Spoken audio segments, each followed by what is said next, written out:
బలమైన చట్టాలు ఉండాలనే ఉద్దేశంతో మన భారతదేశ పార్లమెంటు ఈ చట్టాన్ని తయారు చేయడం జరిగింది. ఇది చాలా బలమైన చట్టం.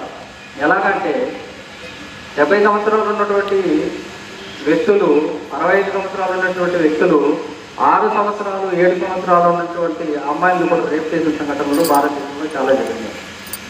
అదేవిధంగా ఒంటరిగా ఉన్నటువంటి మహిళలు, అవుట్స్కట్స్లో ఉన్నటువంటి మహిళల్ని పోవడము, దొంగతనం చేయడము, చైన్లు లాక్కోవడం, అంతటితో ఆగిపోలేదు, మళ్ళా వాళ్ళని శారీరకంగా ఇబ్బంది పెట్టడము, ఇలాంటి అఫెన్సెస్లు కూడా జరుగుతున్నాయి.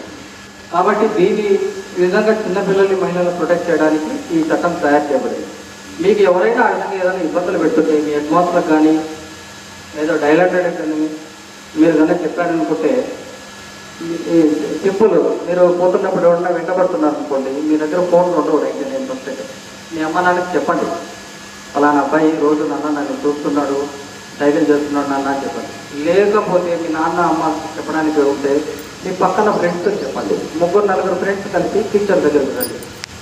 ఒకరు చెప్పడం భయం అంటే 3-4 ఫ్రెండ్స్ కలిసి చెప్పారనుకోండి, సార్ వాళ్ళు మాకు చెప్తారు. రోజు పెట్రోలింగ్ తీసుకుంటాం, తిరుగుతూ ఉంటారు. సార్ వాళ్ళు సార్ ఫలానా ఆకతాయిలు ఎరువులు చేయడం నిజం చేస్తున్నారు, ఎంత ప్రాబ్లమ్ ఉన్నాయని చెప్తారు.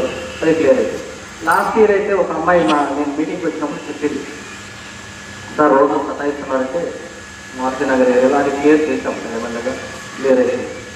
అదేవిధంగా మీకు ఇట్లాంటి ప్రాబ్లమ్స్ ఉంటాయి కాబట్టి చదువుకునే టైము, ఎగ్జామ్స్ టైము, చదువులు కూడా దగ్గరికి వచ్చినాయి. మీరు డిస్టర్బెన్స్ అయినారనుకో, మార్క్స్ ఎస్పెషల్లీ 10th క్లాస్ పిల్లలు మార్క్స్ స్కోర్ చేయలేదు. కాబట్టి టైం తక్కువ ఉంది కాబట్టి బాగా కాన్సన్ట్రేట్ చేసి బాగా చదవాలి. ఈ చట్టాలు మీకు ఎందుకు చెప్తున్నానంటే, మీకు